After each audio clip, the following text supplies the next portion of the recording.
नमस्कार, स्वागत है आपका चुनाव आज तक पर। मैं हूं रवीश पाल सिंह। मध्य प्रदेश में आस्था का केंद्र तो महाकाल मंदिर शुरू से ही रहा है, लेकिन अब चुनावी अखाड़े का केंद्र भी महाकाल मंदिर बन गया है। और उसकी वजह है महाकाल लोक में रविवार शाम तूफानी हवाओं के बाद मची तबाही।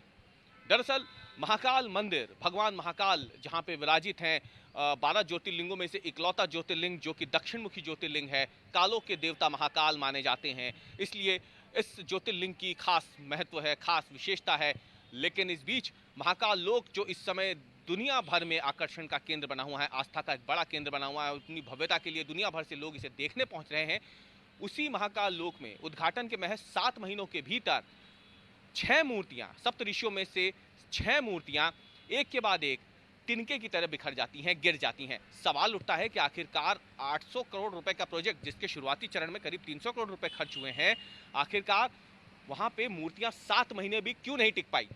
ये एक बड़ा आरोप भारतीय जनता पार्टी की सरकार पे कांग्रेस ने लगाया। जैसे ही तस्वीरें आना शुरू हुई रविवार शाम से, कमलनाथ हो कि जो पूर्व मुख्यमंत्री हैं, पूर्व मुख्यमंत्री दिग्विजय सिंह हो या कांग्रेस के दूसरे बड़े नेता हो, सभी ने ताबड़तोड़ हमले शुरू कर दिए शिवराज सिंह चौहान की सरकार पर। क्यों? क्योंकि इस कॉरिडोर का उद्घाटन हुआ था प्रधानमंत्री नरेंद्र मोदी के हाथों और ये शिवराज सिंह चौहान के ड्रीम प्रोजेक्ट में से एक माना जाता है। लोक में जिस तरीके से अब भ्रष्टाचार के आरोप लग रहे हैं, उसने महाकाल को इस बार के विधानसभा चुनावों में एक बड़ा चुनावी मुद्दा भी बना दिया है। लेकिन जब एक एक करके वो मूर्तियां गिर रही थी तो जाहिर सी बात है धार्मिक भावनाएं आहत होनी भी थी। चुनाव का साल है तो चुनावी मुद्दा भी बनना था। कांग्रेस ने आरोप लगाया कि उनके अपने विधायक ने, जब महाकाल लोक का निर्माण हो रहा था तो उस समय घटिया निर्माण सामग्री का इस्तेमाल करने का आरोप लगाते हुए शिकायत की थी। कहा था कि इतना बड़ा प्रोजेक्ट है, महाकाल के नाम के साथ आखिरकार भ्रष्टाचार ना जुड़े, इसलिए कांग्रेस के विधायक महेश परमार ने शिकायत की थी। उस शिकायत के आधार पर लोकायुक्त के 15 अफसरों को नोटिस देकर के पूछा गया था कि आखिरकार वो किस मटेरियल का इस्तेमाल कर रहे हैं, कि क्या वाकई में घटिया निर्माण सामग्री का इस्तेमाल हो रहा है महाकाल लोक के निर्माण में। हालांकि उस पर आगे कुछ कार्रवाई हुई नहीं। अब आप देखिए, इस उद्घाटन को 7 महीने नहीं बीते थे कि हवाओं की वजह से ये मूर्तियां गिर जाती है। अब कांग्रेस जो है वो ये कह के हमलावर है कि हमने तो पहले ही भ्रष्टाचार का आरोप लगाया था, आखिरकार वो सच भी हुआ। और देखिए, एक एक करके महज 40 से 50 किलोमीटर प्रति घंटे की रफ्तार से जो हवाएं चलती हैं उसमें मूर्तियां गिर जाती हैं। तो सब यही पूछ रही है कि आखिरकार सिंहस्थ घोटाला भी शिवराज सरकार ने ही उस समय करवाया था जब 2016 में सिंहस्थ का मेला लगा था। उसके बाद अब महाकाल लोक में भी करोड़ों का जो है घोटाला जो है वो किया गया। कांग्रेस आरोप लगा रही है कि 50% कमीशन की सरकार है ये मध्य प्रदेश में, जिसने महाकाल मंदिर को भी नहीं छोड़ा और यहाँ पे ये घोटाला करा दिया।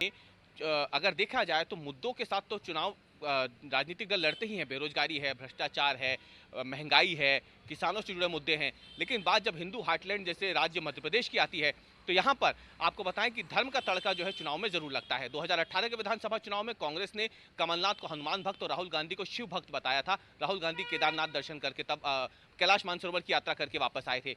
अब मध्य प्रदेश में फिर से चुनाव है तो एक तरफ जहां बजरंगबली को लेकर के, भगवान हनुमान को लेकर के कांग्रेस भाजपा पे जबरदस्त तरीके से हमलावर है, तो वहीं दूसरी तरफ मध्य प्रदेश में अब महाकाल लोक में ये जो हादसा हुआ है ये भी एक बड़ा मुद्दा अब कांग्रेस को मिल गया है बैठे बैठाए। और जाहिर सी बात है जैसे जैसे चुनाव आगे बढ़ेगा मुद्दे की भरमार तो होती जाएगी, लेकिन मध्य प्रदेश में धर्म के तड़के के साथ इस तरीके की धार्मिक स्थलों पे ये जो हादसे लगातार सामने आए हैं, ये जो हादसा हुआ है, इस पर भ्रष्टाचार का आरोप लगा के कांग्रेस भाजपा को पूरी तरीके से घेरने की कोशिश यहाँ पे जरूर करेगी। क्योंकि मध्य प्रदेश में सिर्फ महाकाल लोक ही नहीं, आने वाले समय में सीहोर जिले के सलकनपुर में देवी लोक बनने वाला है, जहाँ पे जो माँ का दरबार है, माँ विंध्यवासिनी का, वहाँ पर देवी लोक बनेगा। दूसरी तरफ अगर देखा जाए तो राम राजा दरबार ओरछा में है, वहाँ पे ओरछा में अगर देखा जाए तो राम राजा लोक बनने वाला है।